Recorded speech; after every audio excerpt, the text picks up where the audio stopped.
Paz do Senhor, amados irmãos em Cristo. Eu sou o pastor Damásio e mais uma vez estou aqui para compartilhar a palavra revelada de Deus sobre o reino contigo, amado irmão. Nessa ocasião quero fazer esse vídeo especial, vai demorar um pouquinho mais, nós vamos ver mais textos, mas a revelação é importante. O tema dessa nossa meditação é esse: o Jardim do Éden, a primeira filial do reino do céu na terra. E o primeiro texto que nós vamos ler, Gênesis capítulo 2, verso 4 em diante, que diz assim: esta é a gênese dos céus e da terra, quando foram criados, quando o Senhor Deus os criou.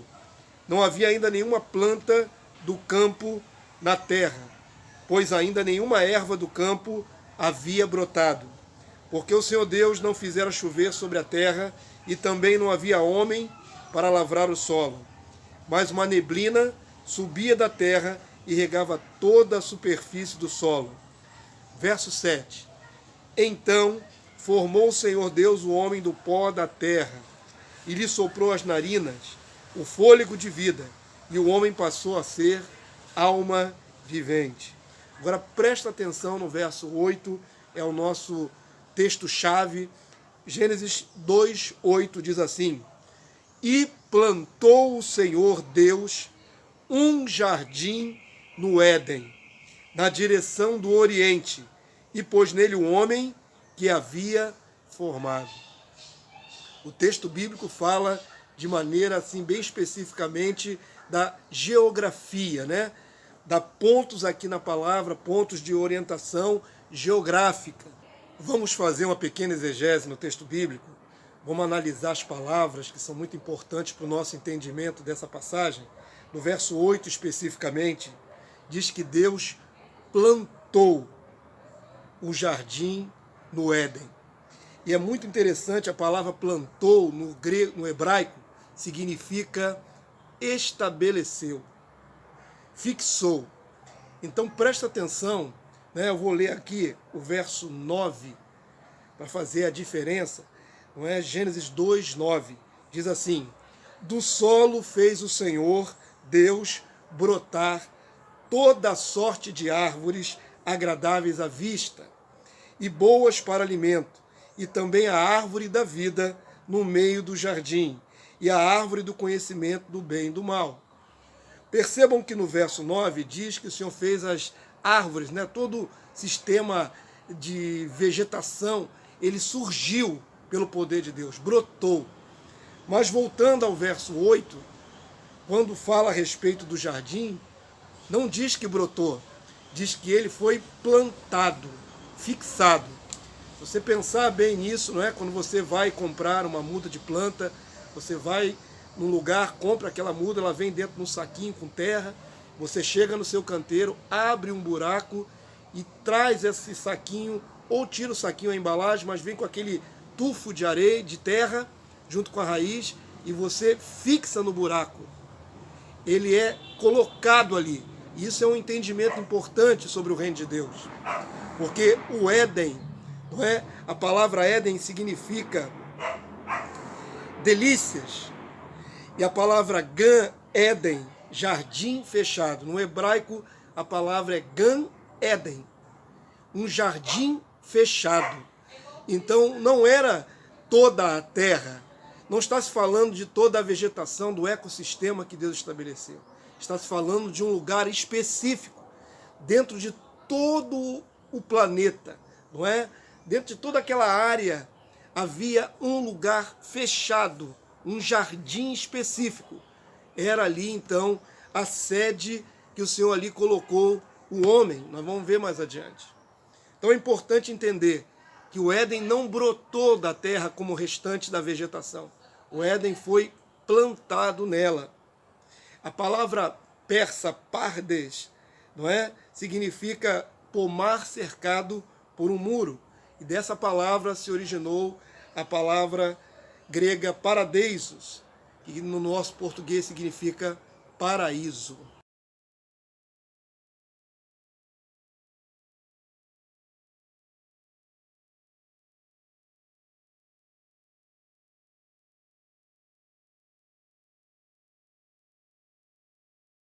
Outro detalhe geográfico importante que a palavra de Deus nos revela são que neste lugar, no jardim fechado, ali, geograficamente, tem a indicação de 4 rios.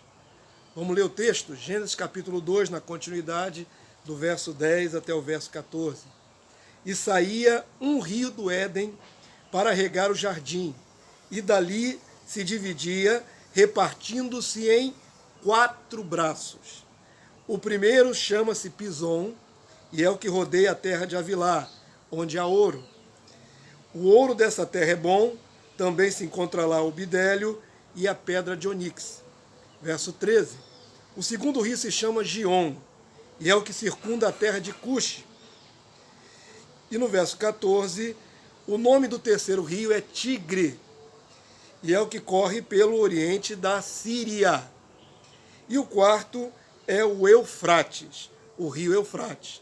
Perceba que nessas indicações, né, que o escritor, que provavelmente foi Moisés, recebeu de revelação, de um período antediluviano, antes do dilúvio, foi-lhe revelado essa localização. Existem aí 4 rios. 2 ficaram desaparecidos na história, que são o Gion e o Pison. Mas 2 deles existem até o dia de hoje.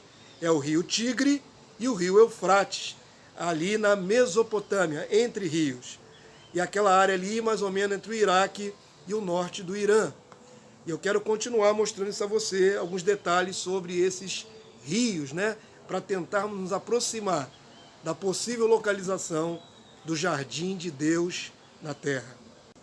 Continuando a analisar os textos, para termos uma noção assim mais detalhada, geográfica, a exegese no hebraico, a palavra que está lá, Avilá, no hebraico, também se aproxima da palavra avil, que quer dizer areia. Então, indicaria a terra da areia.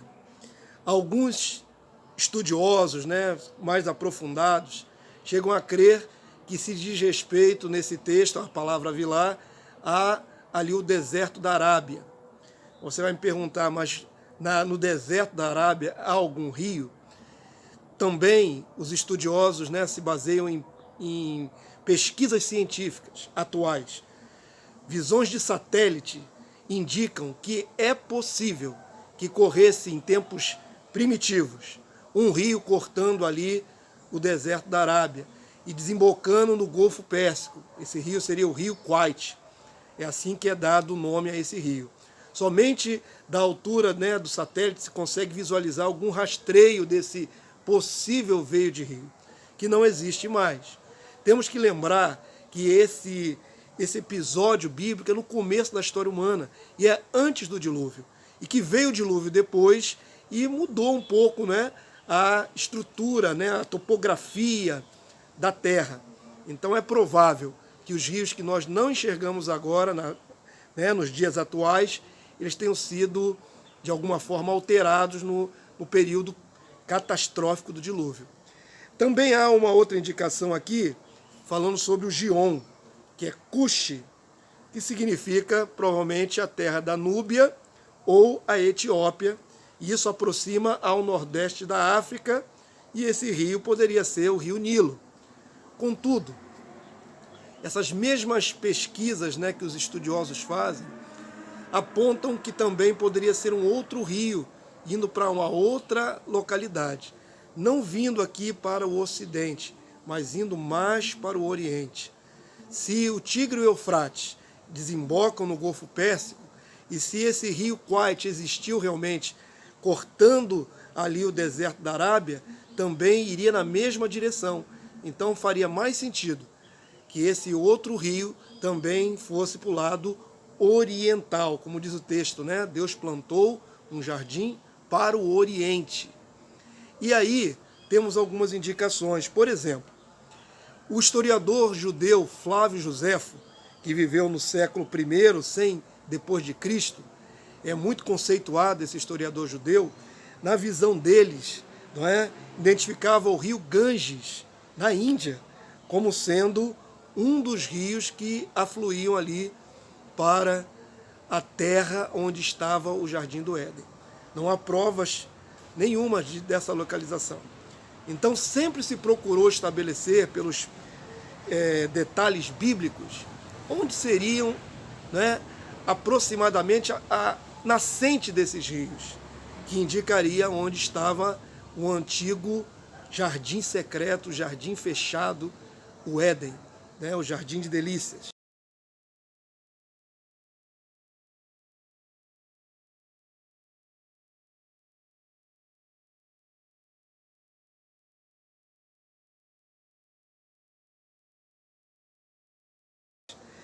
No verso 15 de Gênesis capítulo 2 diz assim: tomou, pois, o Senhor Deus o homem e o colocou no jardim do Éden para cultivar e o guardar. Então não era trabalho de Adão plantar na terra toda, mas um lugar especial, uma sede ali do governo, um palácio real. Na sua mente, palácio dá a ideia de uma estrutura, mas eu digo para você, um lugar abençoado, cheio da glória de Deus, onde tinha ali a proteção divina, pode ser sim chamado de uma sede do governo de Deus na terra. A existência desses rios, ainda que não possamos verificar, né, mais precisamente onde estava o Jardim do Éden, pelo desaparecimento de 2 desses rios, mas sabemos mais ou menos a região. A existência desses rios prova que ali o Jardim do Éden era ao mesmo tempo um lugar especial, não é, espiritual, onde a proximidade da glória de Deus estava, onde haviam detalhes que apontam para uma fusão entre o físico e o sobrenatural, aquilo que era celestial. Quero mostrar isso a você, essa prova, já que os rios existiam, era material. Adão não foi tirado da terra e colocado num lugar no alto, né, no alto de uma montanha ou no céu. Adão estava na terra, tá certo? Então, os rios provam que o lugar era físico, mas ao mesmo tempo era um pedaço do céu na terra. Quero mostrar a você isso no texto, Gênesis capítulo 3, verso 22 em diante, após a queda do homem, não é? Nos detalhes da sua expulsão daquele local específico, o texto diz assim, Gênesis 3, verso 22, então disse o Senhor Deus, eis que o homem se tornou como um de nós, conhecedor do bem e do mal. Assim, para que não estenda a mão e tome também da árvore da vida e coma e viva eternamente. O Senhor Deus, por isso, o lançou fora do jardim do Éden, a fim de lavar a terra da qual fora tomado. E expulso o homem, colocou querubins ao oriente do jardim do Éden, e o refugi de uma espada que se revolvia para guardar o caminho da árvore da vida. Perceba que seres celestiais, né, os querubins, é o mesmo que é dito lá no livro de Ezequiel e na revelação do Apocalipse, né? Lá na sala do trono de Deus, há 4 seres viventes, ou 4 querubins. São os seres mais próximos de Deus, que se cobrem, né? Tem 6 asas. Com 2 eles voam, com 2 cobrem o corpo e com 2 cobrem o rosto, para não fitar a face de Deus. Esses seres mais elevados, mais próximos do trono, estavam aqui na terra, para impedir Adão, depois de expulso daquele lugar. O texto diz que ele foi lançado fora. Então estava dentro de um lugar e foi tirado daquela dimensão, daquele lugar, daquele privilégio, e lançado para o exterior, provando que o Éden era uma dimensão fechada.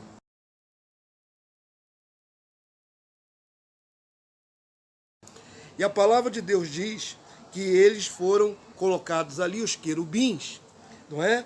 Para impedir que o homem retornasse para dentro daquele jardim e tivesse acesso à árvore da vida.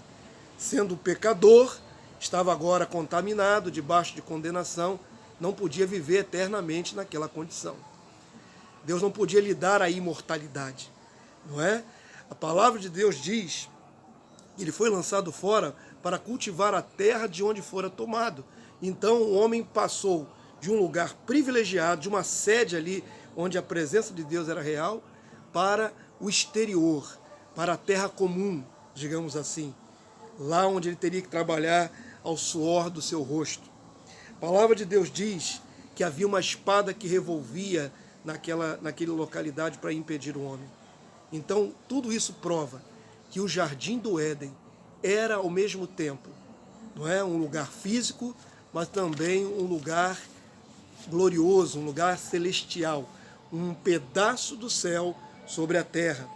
Gênesis capítulo 3, verso 8 diz assim: quando ouviram a voz do Senhor Deus, que andava no jardim pela viração do dia, esconderam-se da presença do Senhor Deus o homem e sua mulher, por entre as árvores do jardim. Percebam que antes da expulsão, Deus vinha visitar o homem naquela localidade, naquele jardim fechado.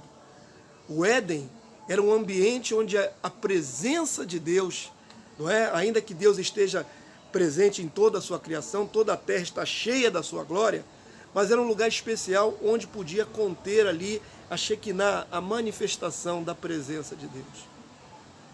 O Éden era, sim, uma dimensão dupla, terrena e celestial. Amém, amados?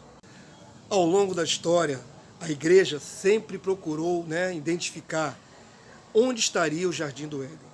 Muito se especulou sobre isso, não é? Desde a antiguidade. Por que Adão e Eva não puderam retornar para esse lugar tempos depois, ou seus descendentes? Alguns acreditam que o Éden foi varrido da terra pelas águas do dilúvio.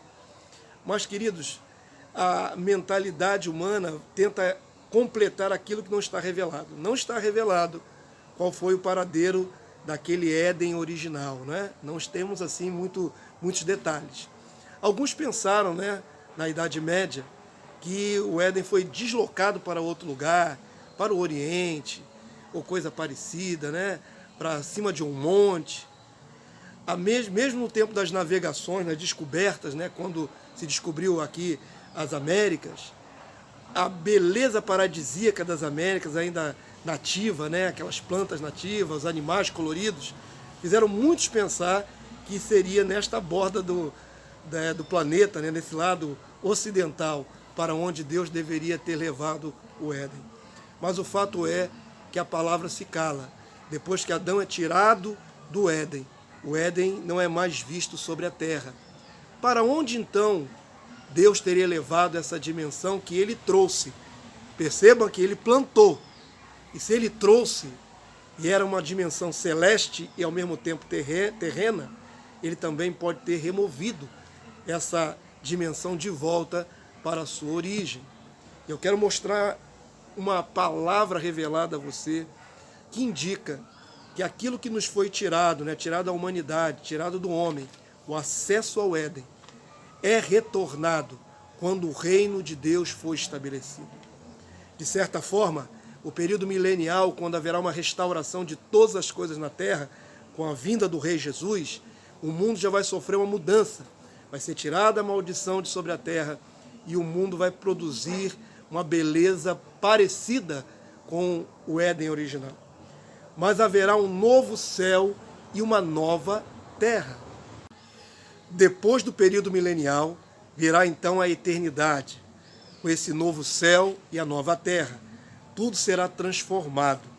Mas vamos ver o texto bíblico que nos indica, não é? Se nós, os santos, aqueles que são do Senhor, aqueles que serão glorificados, terão acesso ao Éden. Quero ler com você Apocalipse capítulo 2, verso 7, que diz assim: nosso Senhor Jesus entregou a João: quem tem ouvidos, ouça o que o Espírito diz às igrejas. Ao vencedor, dar-lhe-ei que se alimente da árvore da vida, que se encontra no paraíso de Deus. Presta atenção que a promessa é para todos nós, para aquele que vencer em Cristo, não é? Qualquer um de nós que for vitorioso até o fim, teremos direito à árvore da vida, que simboliza imortalidade. E essa árvore da vida, Jesus revela que se encontra no paraíso de Deus. O paraíso de Deus não sumiu, não foi extinto. Deus não desmontou o paraíso. Provavelmente o deslocou e o tem guardado. E a palavra do Senhor diz, Apocalipse 22, verso 1, a revelação que fecha, não é, a descrição do futuro reino na eternidade. Um texto lindíssimo, que mostra como será, né, a habitação de Deus com os homens, com os santos glorificados, nesse novo céu e nova terra. Apocalipse 22, 1 diz o seguinte: então me mostrou o rio de água da vida, brilhante como cristal, que sai do trono de Deus e do Cordeiro. Verso 2: no meio da sua praça, de uma outra margem do rio, está a árvore da vida, que produz 12 frutos, dando seu fruto de mês em mês, e as folhas da árvore são para a cura dos povos. Mais uma vez encontramos na visão final do reino estabelecido sobre a terra, no novo céu e na nova terra, vemos agora de novo a árvore da vida, símbolo da imortalidade. E fala das frutas que dão aqui. Há um detalhe peculiar: ela não dá um tipo de fruta, mas 12 tipos diferentes. E as folhas da árvore são para terapeu, para a cura dos povos. A palavra terapeu no grego significa cura. Apocalipse 22, verso 3 diz: nunca mais haverá qualquer maldição. Nela estará o trono de Deus e do Cordeiro. Os seus servos o servirão. E o verso 4: contemplarão a sua face, e na sua fronte está o nome dele.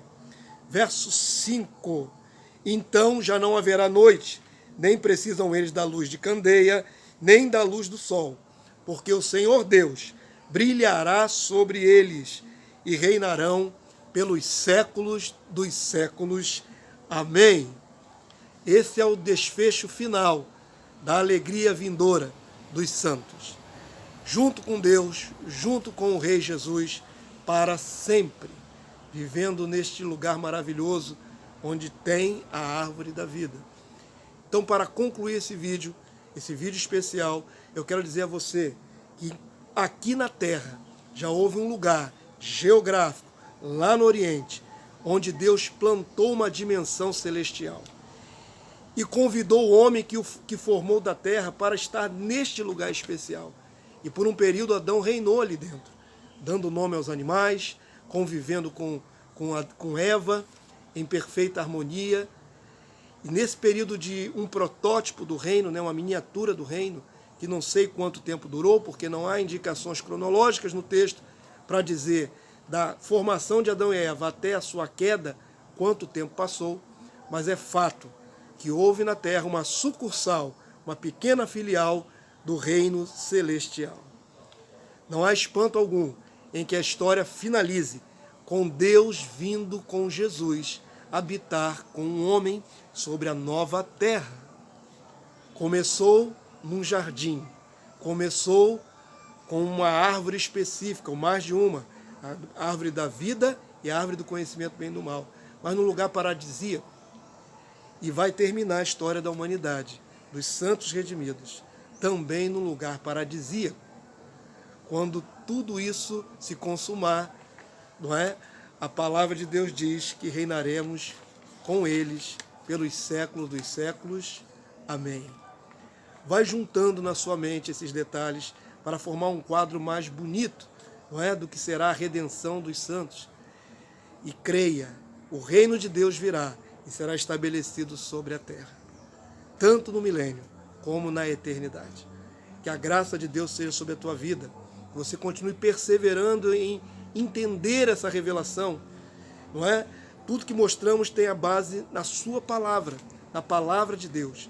Então, em nome de Jesus, se você gostou, compartilha com outros. É importante que outros tenham esse entendimento.